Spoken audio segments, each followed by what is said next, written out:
The Galactic Council chambers echoed with the chittering laughter of the assembled delegates as Ambassador Thex-9 concluded his presentation.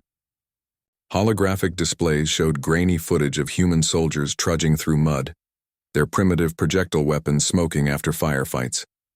"These humans," Thex-9 said, his four mandibles clicking in amusement, "claim they deserve a seat among the great military powers of the galaxy. Look at them. They still use chemical propellants to launch metal fragments at each other." Commander Vorth of the Hegemony Navy leaned back in his biochair, his scaled hide rippling with mirth.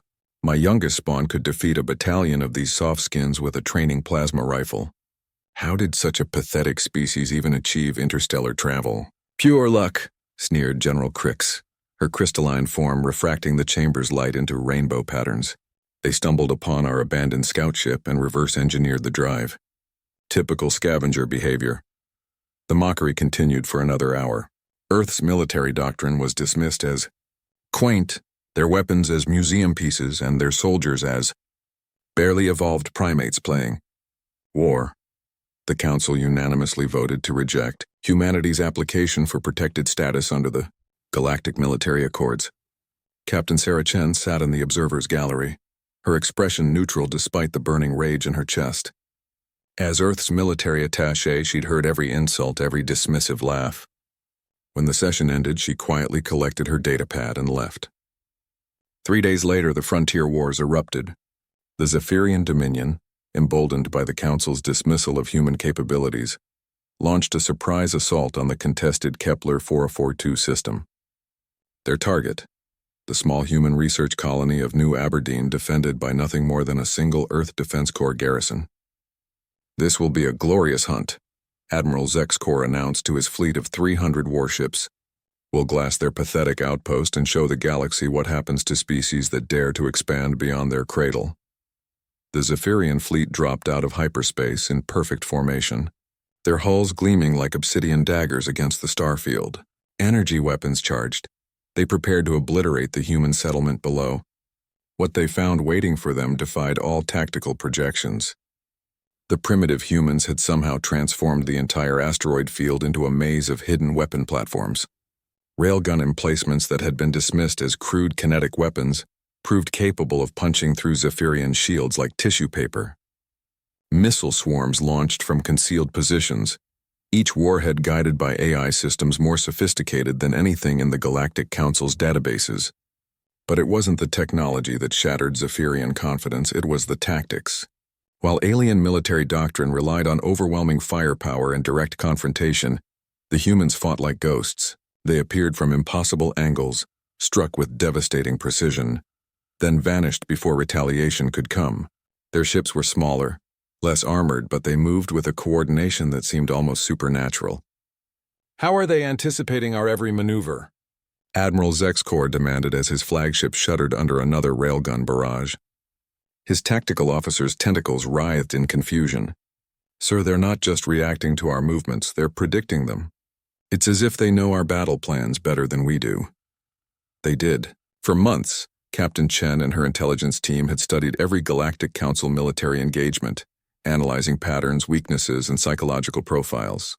While the aliens mocked human primitive warfare, they'd failed to recognize that Earth soldiers were the products of millennia of constant conflict, beings who had turned warfare into an art form born from necessity. The battle raged for 18 hours. By dawn, 3/4 of the Zephyrian fleet drifted as burning wreckage among the asteroids. The survivors fled in panic, carrying word of humanity's impossible victory across the galaxy. Within weeks, the Hegemony Navy mobilized 5 fleets to crush the human anomaly. They met similar fates at Proxima Centauri and Wolf 359.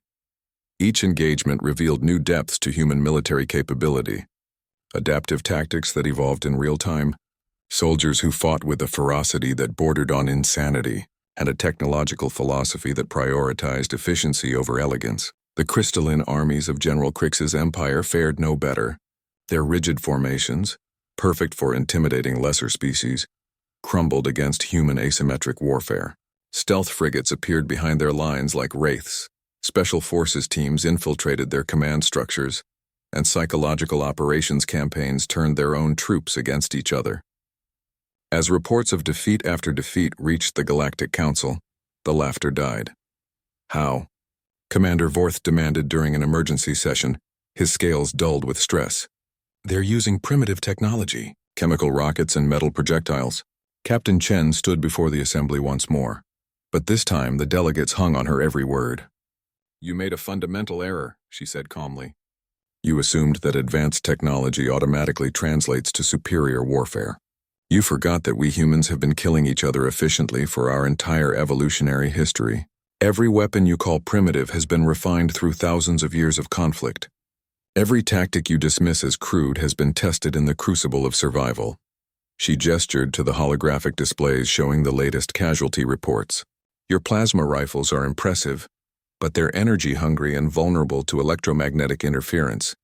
Your shields are powerful, but they're designed to stop energy weapons, not kinetic projectiles traveling at significant fractions of light speed.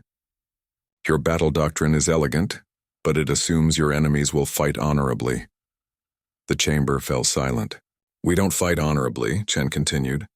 We fight to win, and we've been practicing for a very, very long time. Within a month, the Galactic Council unanimously granted Earth full military recognition and protective status. The vote was 847-0. Nobody mocked Earth soldiers anymore. They were too busy learning from them.